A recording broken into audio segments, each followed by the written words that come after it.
장례식장을 갈 때마다 제가 갖는 감정은 죽음의 무게입니다. 참 우리가 바쁜 일상을 살지요.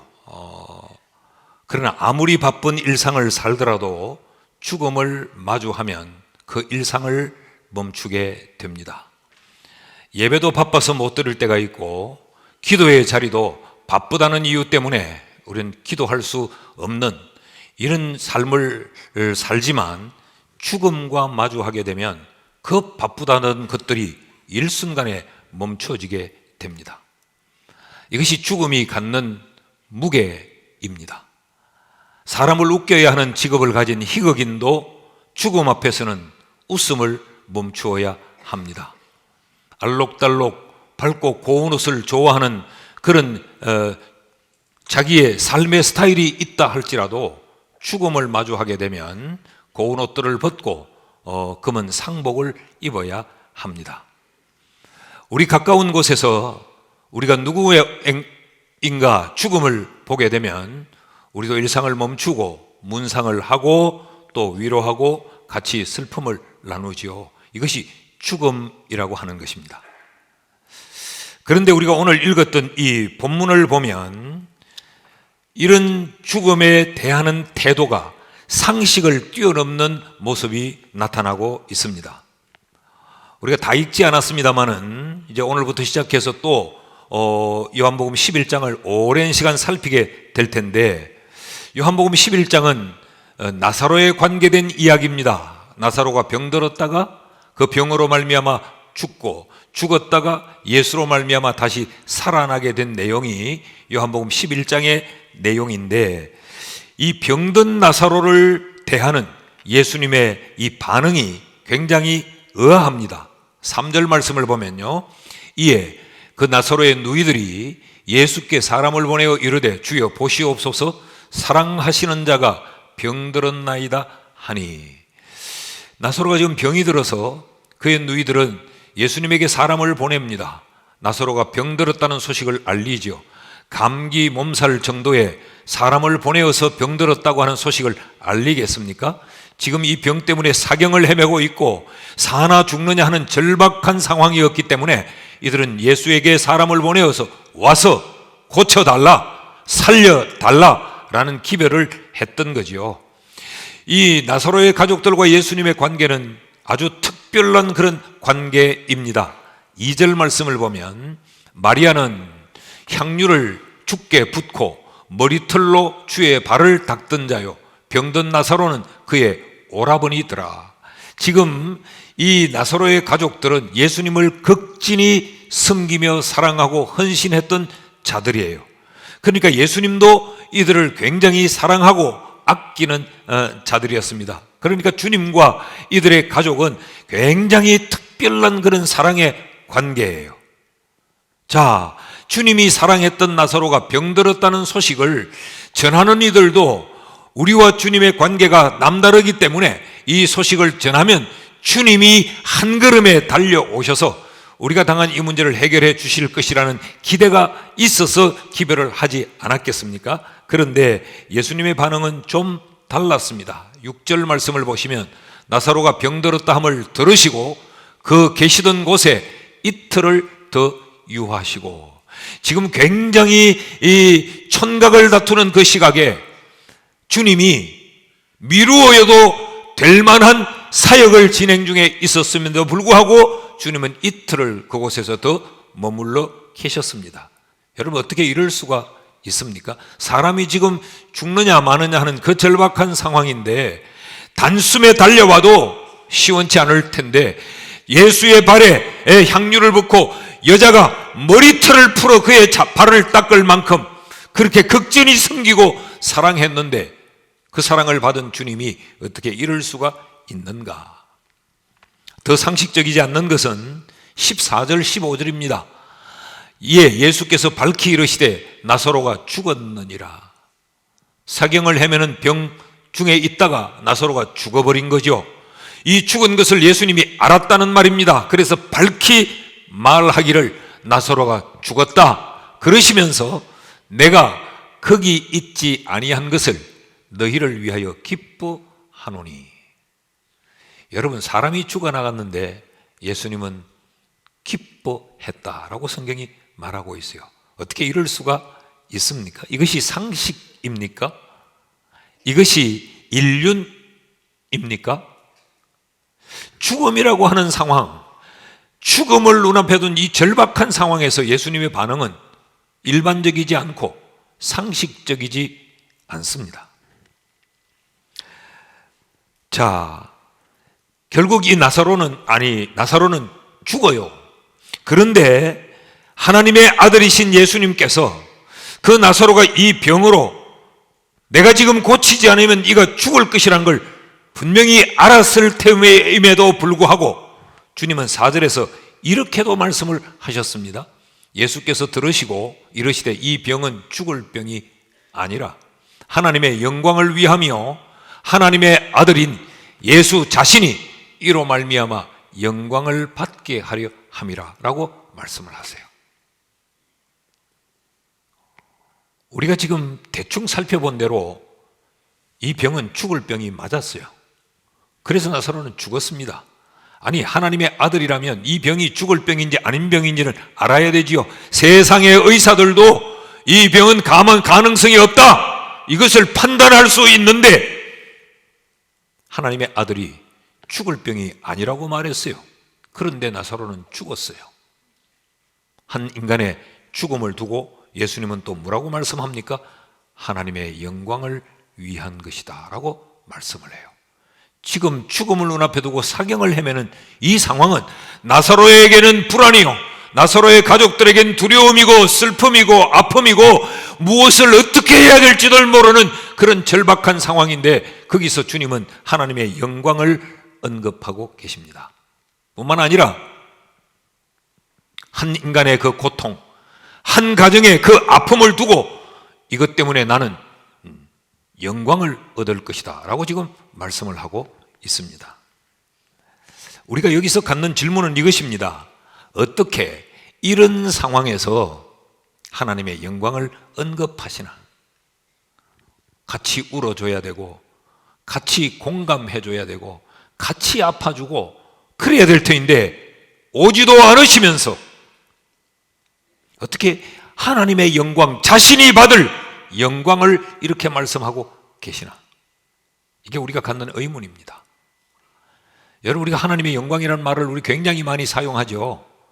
찬양할 때도 우리가 하나님의 영광을 위하여 찬양한다고 말하고, 우리가 기도할 때도 하나님의 영광을 위해 살겠다고 말하지 않아요?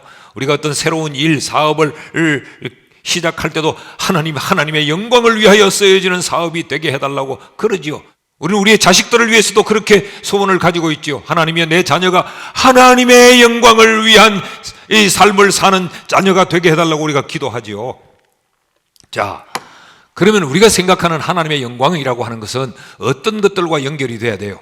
성공, 건강, 행복, 평안, 출세, 번성, 잘 되는 것, 좋은 것들과 하나님의 영광이 연결이 되어져야 되는데 어떻게 지금 여기 질병, 죽음, 공포, 두려움, 답답함, 어찌할 줄 몰라 하는 절박함, 이런 것들과 지금 주님이 하나님의 영광을 연결시키고 있느냐 말이죠. 이런 우리가 질문을 갖게 되면 당연히 우리에게 생겨지는 또 하나의 질문이 있습니다. 그럼 도대체 하나님의 영광이란 뭐냐? 도대체 하나님의 영광이란 뭐냐? 우리가 그렇게 입에 달고 사는 하나님의 영광이라는 것이 뭔데 주님은 이런 상황에서 하나님의 영광을 언급하시는가? 우리가 이제 요한복음 11장에서도 좀 오래 머물 거예요. 나사로의 이 사건을 가지고도 앞으로 설교를 한 5-6번을 더 듣게 될 겁니다. 오늘 그 설교의 시작 부분에 우리가 하나님의 영광이 무엇인지를 먼저 이해하고 출발하려고 합니다. 하나님의 영광은 뭐냐? 그 첫째로 하나님의 영광은 숨겨진 비밀입니다. 비밀이기에 잘 알 수가 없어요. 숨겨져 있기 때문에 우리가 판단이 쉽지 않습니다. 우리는 쉽게 하나님의 영광을 말하지만 하나님의 영광은 우리가 쉽게 말할 수 없는 것입니다. 자, 다시 4절 말씀을 보죠. 예수께서 들으시고 이르시되 이 병은 죽을 병이 아니라 하나님의 영광을 위하며 하나님의 아들이 이로 말미암아 영광을 받게 하려 하시더라. 참 이해할 수 없는 지금 말씀을 주님이 하나님의 영광이라는 말씀으로 하고 있는 거죠. 죽을 병이 아니래요. 하나님의 영광을 위한 것이래요. 아니 그럼 하나님의 영광을 위한 것이 이렇게 아픔과 이런 두려움과 이런 불안과 이런 절박함과 하나님의 영광이 연결이 되는가? 그런데 결국 죽었어요. 14절 말씀을 보실까요? 예수께서 밝히 이르시되 나사로가 죽었느니라. 이게 무슨 하나님의 영광을 위한 것입니까? 여러분 이해가 되십니까? 이것이 바로 하나님의 영광의 일반적인 성격입니다. 하나님의 영광이라고 하는 것이 보편적으로 어떤 성격을 가지느냐? 우리가 이렇게 쉽게 판단하고 이해할 수 없는 것이 하나님의 영광이라는 거예요. 따라하십시다. 하나님의 영광은 비밀스러운 것이다. 하나님의 영광은 비밀이에요. 근데 이 비밀이 숨겨져 있습니다. 어디에 숨겨져 있느냐? 우리가 직면한 현실 속에 숨겨져 있어요. 지금 나사로와 마르다 마리아는 죽을지 모르는 이 질병이라는 현실을 맞이하고 있죠. 이게 어떻게 될까 알 수 없는 불안의 현실을 맞이하고 있죠. 이것 때문에 이들은 지금 아파하고 눈물을 흘리고 있는 현실을 맞고 있죠. 근데 주님이 여기서 아니야, 하나님의 영광이 있어 라고 말씀해요. 그렇다면 그 고통 속에, 그 아픔 속에, 이해할 수 없는 그 현실 속에 하나님의 영광이라고 하는 것이 비밀로 숨겨져 있다는 것입니다. 그래서 하나님의 영광은 우리가 말하는 것처럼 쉽지 않습니다.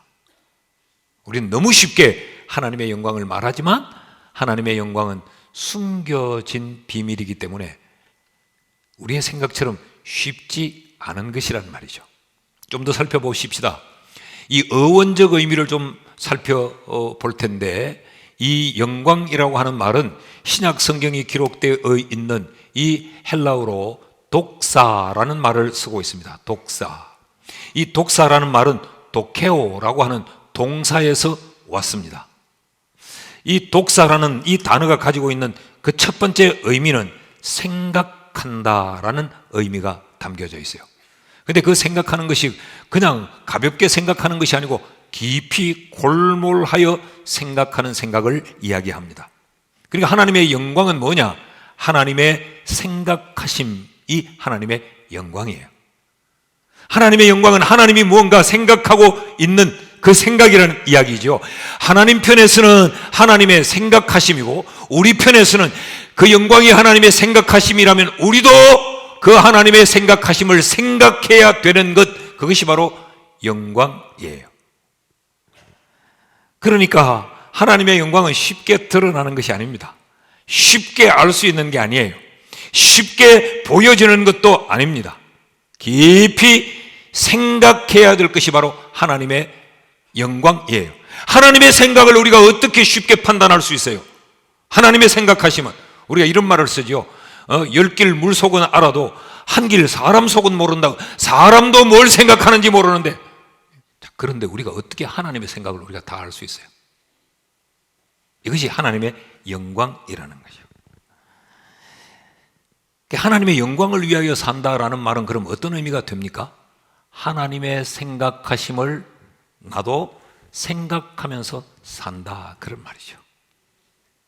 오늘이라고 하는 이 현실, 내가 당면한 이 현실의 상황 속에 하나님의 생각이 숨겨져 있고 하나님의 영광이라고 하는 것이 비밀처럼 여기 숨겨져 있는데, 그것을 나는 알 수는 없지만 거기 숨겨진 하나님의 그 생각을 나도 생각하면서 의식하며 사는 그 삶이 하나님의 영광을 위하여 사는 삶이에요. 이해가 되시는지 모르겠어요. 무엇인지는 알 수 없지만 나는 지금 절망할 수밖에 없고, 나는 지금 아파할 수밖에 없고, 나는 미칠 것 같은 지금 현실을 당하고 있지만, 여기에 하나님의 영광이 비밀처럼 숨겨져 있다. 그 하나님의 영광이라고 하는 것이 하나님이 생각하시는 것, 그 하나님의 생각하심을 나는 지금 알 수 없지만 여기 하나님의 생각하심이 숨겨져 있다는 사실을 생각하고 나도 그것을 생각하며 오늘의 현실을 살아가는 그 삶을 하나님의 영광을 위한 삶이라고 부릅니다. 그리스도인은 누구냐? 하나님의 영광을 위하여 살아야 될 사람이죠. 하나님의 영광을 위해 산다는 것이 바로 이런 의미예요. 답이 없어 보여요. 굉장히 당황스러워요. 억울해요. 고통스러워요. 아파요. 눈물이 나요. 그럼에도 불구하고 나는 알 수 없지만 여기 숨겨진 비밀, 하나님의 영광이 있다. 그 하나님의 영광은 바로 하나님이 생각하는 하나님의 계획이다. 난 그것을 잘 알 수는 없지만 여기에 하나님의 생각하심, 하나님의 뜻이 있다는 사실을 나도 믿고 생각하면서 오늘의 현실을 견디고 버티고 참아내며 살아가는 것, 그것이 하나님의 영광을 위한 삶입니다. 하나님의 영광을 위한 삶을 살 수 있기를 축복합니다. 자, 이것을 더 실감 있게 이해를 좀 하시려면 절망을 좀 생각해 보시면 돼요. 절망은 뭐냐? 절망은 현실에 대한 판단과 반응이죠. 지금 병이 들어서 이게 죽을지 살지 모르고 곧 죽을 것 같은 이런 병이 들었어요. 그것을 보고 보이는 반응이 절망 아닙니까? 안 된다, 답이 없네, 미치겠다, 죽겠다, 뭐 환장하겠다. 그리고 현실, 철저히 절망은 현실적 반응입니다. 그러나 하나님의 영광은 현실에 반응하는 게 아니에요. 이 현실 속에 숨겨져 있는 것, 그 하나님의 생각을 향한 반응이에요. 여기 하나님의 생각하심이 있다. 여기 하나님의 계획하심이 있다. 여기 하나님의 영광이 있다. 그것을 보고 반응하는 것, 그것이 하나님의 영광을 위하여 사는 그리스도인의 삶입니다. 그러니까 그리스도인은요, 어떤 상황에서도 그 현실로 인하여 절망하는 게 아니에요. 내가 마침표를 찍고 내가 계산해서 답을 추려내는 것이 아니에요. 나는 다 알 수 없지만 이 속에도 하나님의 영광은 숨겨져 있다. 그 하나님의 영광이라고 하는 것이 하나님의 생각하심인데 나도 그것이 있음을 생각하면서 오늘 참고 오늘 견디며 오늘 기다리는 삶을 산다. 이게 그리스도인의 삶이어야 합니다. 이것이 첫 번째 의미예요. 둘째로 우리가 하나님의 영광을 많이 말하는데 이 하나님의 영광의 또 하나의 의미는 우리가 기대해야 할 희망이 하나님의 영광의 의미입니다. 자, 하나님의 영광이라는 이 표현이 등장하는 그 장면을 우리가 좀 눈여겨볼 필요가 있습니다. 3절 말씀을 먼저 보면 이에 그 누이들이 예수께 사람을 보내어 이르되 주여 보시옵소서 사랑하는 자가 병들었나이다. 이것 때문에 하나님의 영광이 지금 언급되고 있는 거예요. 이 나사로의 병든 것을 보고 마르다와 마리아가 주님께 와서 하는 말이 주님 보십시오. 사람을 보내어서 하는 말이 나사로가 병들어서 지금 사경을 헤매고 있습니다. 그러니까 지금 이들이 눈은 현실에 주목하고 있고 이들의 생각도 현실을 향하고 있고 지금 이들의 판단과 이들의 반응도 현실에 집중하고 있습니다.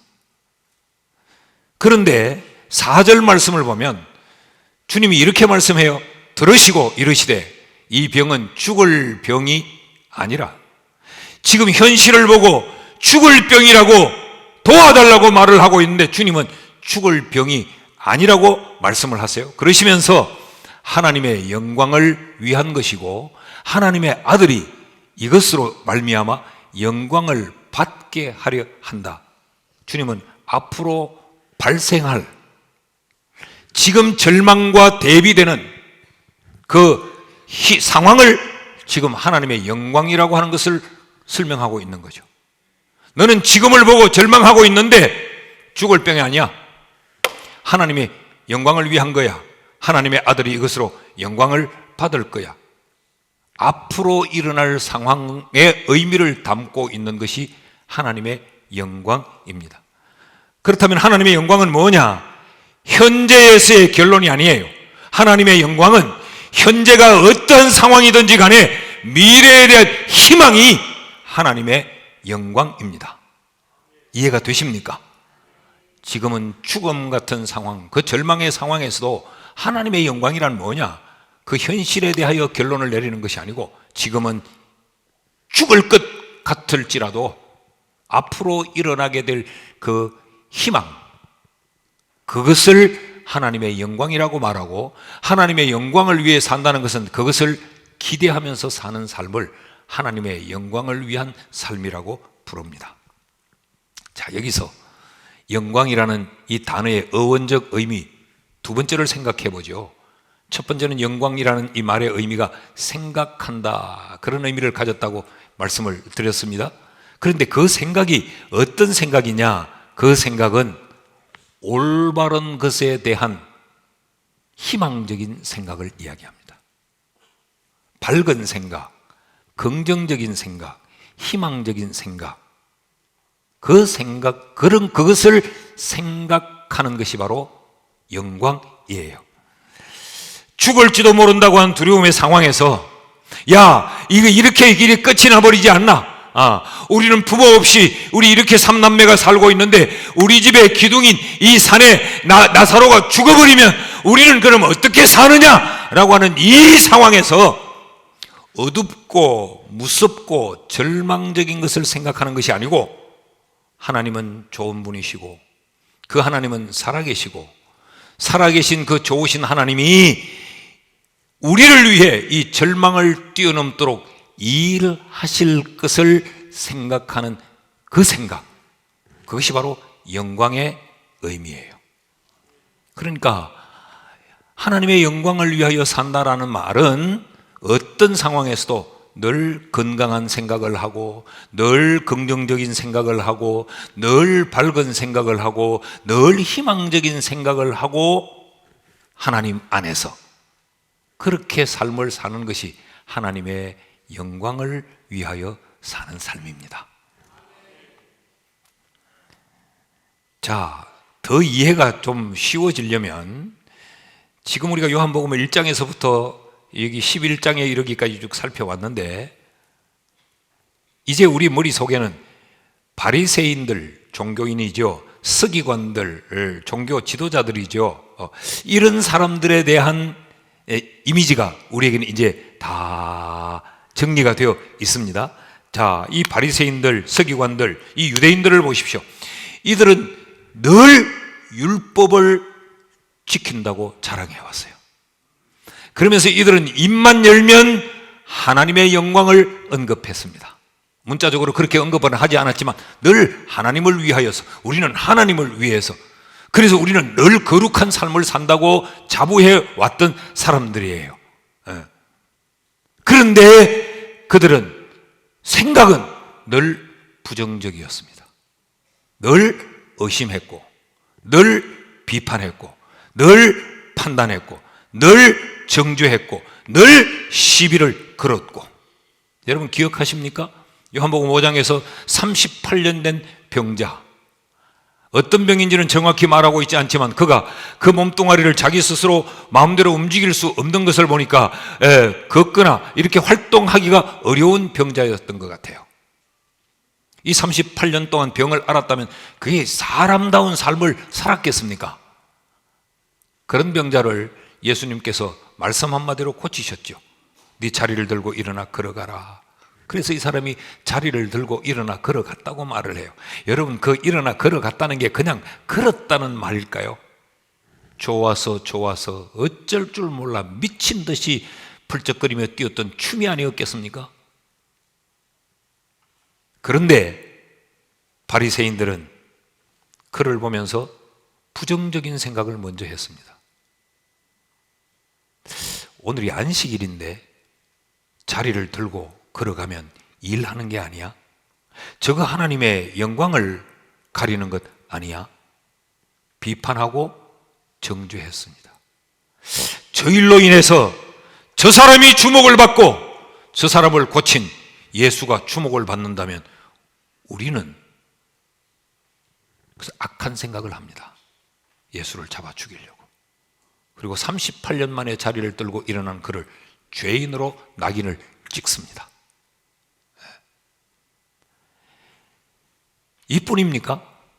현장에서 가늠하다 잡힌 여인을 주님이 용서해 주시죠. 그 여인에게 새로운 인생을 살도록 만들어 주었습니다. 자유를 준 거지요. 짐을 벗어 준 거지요. 새로운 희망을 준 거지요. 그런데 그들은 돌을 들어서 그 여인을 쳐 죽이려고 합니다. 늘 죽음을 생각하고 죽임을 생각해요, 이들은. 그때 주님이 말씀하시죠. 그래, 맞다. 죄는 돌 맞아 죽어야 돼. 그러면 너희 중에 죄 없는 자가 돌로 쳐서 죽여라. 그러니까 돌로 쳐 죽여야 된다고 돌을 들고 소리치던 그들이 하나 둘 어른에서 아이에 이르기까지 한 명도 남지 않고 다 돌을 놓고 떠났다는 말입니다. 그들이 다 죄인이었다는 거죠. 같은 죄인끼리 용서받는 걸 보면 나도 용서받고 저렇게 살았으면 이걸 생각해야 되는데, 이런 건강하고 이런 밝은 생각을 해야 되는데 이들은 악을 생각하고 판단하고 정죄하고 흠을 잡아 죽일 것을 생각했어요. 이런 이들이 입만 열면 하나님의 영광을 말했습니다. 그런데 하나님의 영광과는 아무런 상관이 없습니다. 요한복음 9장에서 나면서부터 앞을 보지 못했던 소경을 주님이 실로암에 가서 씻으라라고 하시면서 고쳐 주었죠. 나면서부터 못 보던 자가 보게 됐을 때 그 감격, 그 충격, 그 기쁨 무엇으로 표현을 할 수 있겠습니까? 그런데 바리새인들은, 서기관들은, 유대인들은 그를 불러놓고 신문합니다. 그리고 그 부모를 찾아가 부모에게 묻습니다. 이 사람이 당신 아들 맞아? 날 때부터 소경된 건 맞아? 소경이 아닌데 소경인 척하면서 길거리에서 자리 펴놓고 생계의 수단으로 소경인 척 구걸하며 살려고 그런 거 아니야? 온통 의심입니다. 그리고 다 비판하고 판단하고 부정한 생각을 합니다. 그러다가 그를 그들의 공동체에서 내어 쫓아버리는 악한 짓을 범하고 그를 고친 예수를 신성 모독죄로 고발을 하고, 이러는 상황에서 나면서부터 소경된 자가 내 눈을 고쳐준 사람은 사람이 아니야, 하나님으로부터 보냄을 받은 자야, 난 그렇게 믿어. 그러니까 그를 향해서 어디 하나님의 이름을 더럽히느냐고 신성 모독죄로 죄인의 낙인을 찍어버립니다. 그러니까 이들은 늘 성경을 연구하고 늘 기도하고 우리 식으로 하면 늘 예배하고 입만 열면 하나님의 영광, 하나님의 영광, 나는 거룩한 삶을 살고 늘 그랬는데 그들은 하나님의 영광과 상관이 없었어요. 영광은 옳고 바르고 거룩하고 긍정적인 것을 생각하는 것이 영광인데, 하나님으로 말미암아 행해질 그 하나님의 일하심으로 말미암아 드러나게 될 그 밝고 좋고 아름답고 건강한 것을 생각하는 것, 그것이 하나님의 영광인데 그들은 전혀 달랐습니다. 여러분, 우리는 어떤가요? 우리도 늘 하나님의 영광을 위하여 산다. 하나님의 영광이 우선이죠. 늘 그렇게 말하죠. 우리의 생각이 어떠냐는 거예요. 우리가 깊이 생각하는 것이 혹 바리새인과 서기관을 닮았다면 우리는 하나님의 영광을 위한 삶을 사는 게 아닙니다. 어떤 환난의 자리에서도, 어떤 억울함의 자리에서도, 죽음 같은 어둠의 자리에서도 여기 하나님의 생각하심이 숨겨져 있을 거야. 그 하나님의 생각하심은 내게 희망이 되는 것일 거야. 그래서 기대하고 그 희망을 꿈꾸는 삶을 살아야 하나님의 영광을 위하여 사는 삶을 사는 것입니다. 이런 의미에서 하나님의 영광을 위한 삶을 살 수 있기를 주의 이름으로 축복합니다. 사람들의 삶의 스타일은 크게 둘로 나눌 수 있습니다. 이 긍정적인 삶의 사고를 가지고 삶을 사는 그런 스타일이 있고, 매사에 부정적인 사고를 가지고 부정적인 삶을 사는 스타일이 있어요. 여러분, 이 두 스타일을 놓고 보면, 지금 그 삶의 스타일을 딱 놓고 보면 긍정적인 생각을 가지고 긍정적인 스타일의 삶을 사는 사람은 뇌가 없는 삶을 사는 사람처럼 보입니다. 그래서 늘 공격을 받습니다. 좀 생각 좀 하고 살아라. 그런데 이 부정적인 사고와 부정적인 삶을 사는 사람은 늘 논리를 내세우고 늘 판단하고 늘 분석하고 늘 비판하기에 굉장히 생각이 깊은 사람처럼 보여집니다. 그냥 넘어가는 법이 없어요. 우통을 벗고 종이를 내고 연필을 들어서 자, 한번 따져보자. 좀 따져보고 좀 생각해보고 살아라. 자, 이렇게 막 분석을 하고 도표를 그리고 수치를 막 계산기를 두드려요. 그래서 훨씬 더 영리하고 탁월하고 아주 영민한 사람 같아 보입니다. 그런데 지금 현실을 보면, 그런데 결과를 보면 밝은 생각, 긍정적인 사고를 가지고 산 사람은 밝은 삶, 긍정적인 열매를 거두어요. 늘 비관적이고 늘 불평적이고 늘 부정적인 사고로 삶을 사는 사람은 그 삶의 열매를 거둘 수밖에 없습니다. 그래서 그리스도인은 하나님의 영광을 위해 산다라고 하는 것이 얼마나 소중한지 몰라요. 오늘 하나님의 영광에 대한 이해가 우리에게 새로워질 수 있기를 주의 이름으로 축복합니다. 셋째로, 하나님의 영광의 또 다른 의미 하나는, 자, 하나님의 영광은 현실에 숨겨진 비밀일 뿐만 아니라 숨겨진 비밀인 그 하나님의 영광은 우리로 하여금 어떤 상황에서도 희망을 기대하게 하는 것이고, 셋째는 우리가 앞으로 경험할 축복입니다. 지금은 사경을 헤매는 이 죽음 같은 상황이지만 하나님의 영광은 그것을 뛰어넘어 우리가 경험하게 될 축복이라는 거예요. 14절 15절 말씀을 다시 봅니다. 이에 예수께서 밝히 이르시되 나사로가 죽었느니라. 내가 거기에 있지 아니한 것을 너희를 위하여 기뻐하노니. 어떻게 사람의 죽음을 기뻐할 수 있는가? 우리가 예수님을 이해할 수 없어요. 자, 그러시면서 이는 너희로 믿게 하려 함이라. 그러나 그에게로 가자 하시니. 자, 저를 보시죠. 아직 죽기 전에 병들어서 지금 죽음 직전에 있습니다라고 할 때는 안 가세요. 이틀을 더 머무시더니. 그리고 지금은 죽었어요. 본인이 죽었던 걸 알았어요. 그런데 지금은 또 그에게로 가자라고 말씀을 하세요.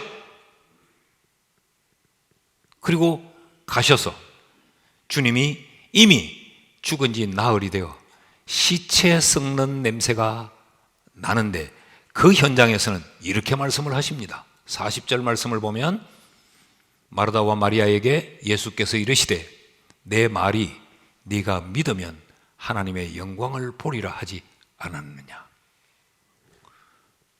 아니, 살아있을 때, 호흡이 남아있을 때 오셔서 이 말씀을 하면 이게 합리적이고 상식적이고 과학적인데 이미 썩어서 썩고 있습니다. 그런데 오셔서 내가 믿으면 하나님의 영광을 본다고 말하지 않았느냐? 그럼 도대체 이 하나님의 영광이 뭐냐는 거예요. 여기 보리라, 여기 본다라고 하는 말은 호라오라고 하는 말인데 이 말은 글자 그대로 본다라는 이야기예요. 근데 단순히 보는 것을 말하는 것이 아니고 보는 경험을 말을 해요. 이제까지 보지 못했던 것을 지금 보는 것으로 경험하게 되는 것을 이야기해요. 그래서 보다, 경험하다, 관찰하다 이런 의미가 여기 보리라라고 하는 단어가 가지고 있는 의미입니다.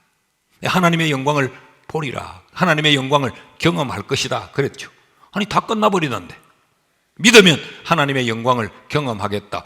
그래도 경험하겠다고 한 그 하나님의 영광이 뭐냐? 43절에서 44절이에요.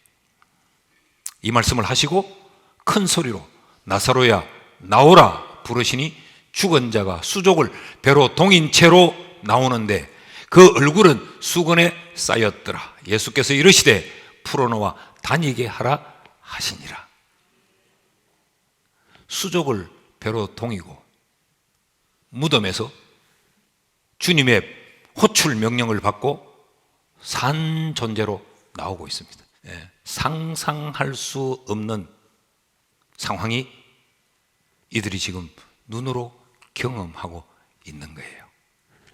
자, 여기 보십시오. 하나님의 일하심을 경험한 겁니다. 야, 하나님 이렇게 일하시네. 우리는 꿈에도 생각하지 못했는데 하나님은 이 상황에서도 이렇게도 하나님은 일하실 수 있네. 이걸 눈으로 경험하게 됩니다. 이게 하나님의 영광이라는, 이런 걸 경험하는 게, 이게 경험하게 하는, 이게 하나님의 영광이라. 두 번째는요, 그렇게 일하시는 그 하나님의 능력. 죽음도 떡 주무르듯이 주물러 버리는 그 하나님의 능력. 우리에게는 죽음이 엄청난 사건인데 주님한테는 아무것도 아니요, 말해버리면 해결되는 이런 하나님의 능력을 경험하게 되는 것, 이게 영광이라는 거예요. 세 번째는 죽음의 문제가 지금 해결이 되어버린 거 아니에요. 이들을 불안하게 만들었던, 이들을 아프게 만들었던, 이들을 눈물 나게 만들었던 것, 이들을 한순간에 절망으로 몰아넣었던 그 죽음이라고 하는 문제가 일순간에 해결이 되는 것을 이들이 경험하게 됩니다. 이런 경험을 하나님의 영광이라고 가르치고 있어요. 네가 믿으면 이런 걸 경험하게 된다. 이게 하나님의 영광이다. 우리에게 가장 가치 있는 것, 우리에게 가장 절실한 것, 세상의 그 어떤 것으로도 해결할 수 없으나 하나님의 영광은 그것을 능히 해결해서 우리에게 복으로 안겨주는 것, 그것이 하나님의 영광입니다. 믿으십니까? 네. 그러니까 하나님의 영광은요, 우리가 보편적으로 생각할 때 하나님을 위한 것처럼 생각해 왔잖아요. 하나님의 영광, 그러니까 내가 무언가를 하나님 앞에 해드리는 것, 내 것을 하나님께 내어드리는 것, 내가 무언가를 이루어서 그걸 하나님 앞에 올려 바치는 것, 이렇게 하나님을 위한 것으로만 생각했는데 오늘 보니까 주님이 가르치는 하나님의 영광은 하나님만을 위한 게 아니에요. 우리를 위한 축복이에요. 하나님은 우리에게 이 축복을 경험시킴으로 하나님이 영광을 받으시는 거예요. 믿습니까? 그래서 하나님의 영광을 위해 산다라고 하는 것은 이런 축복을 경험할 것을 믿으면서 오늘 어떤 환난과 역경 속에서도 찬양하면서 사는 삶이에요. 이 영광이라고 하는 이 단어가 가지고 있는 세 번째 의미가 찬양하다라는 의미를 가지고 있어요. 생각하다, 그런데 올바르게 생각하다. 그 세 번째는 찬양하다. 이 올바른 생각의 정점은 찬양이에요. 찬양. 그러니까 지금은 내가 가진 것 없고, 지금은 내가 눈물 나고 슬픔의 상황에 처해 있고, 지금은 힘들어 미칠 것 같은 상황일지라도 여기 하나님의 영광이라고 하는 것이 숨겨져 있다. 하나님의 생각하심이 여기 숨겨져 있다. 이것은 내게 분명 희망이 되는 것이야. 그 희망은 바로 하나님이 내게 경험시켜줄 축복이야 이걸 바라보고 이걸 기대하면서 어떤 상황에서도 찬양하며 사는 그 삶이 하나님의 영광을 위한 삶입니다. 늘 하나님의 영광을 이해하고 하나님의 영광을 위한 이런 삶을 살 수 있기를 주의 이름으로 축복합니다.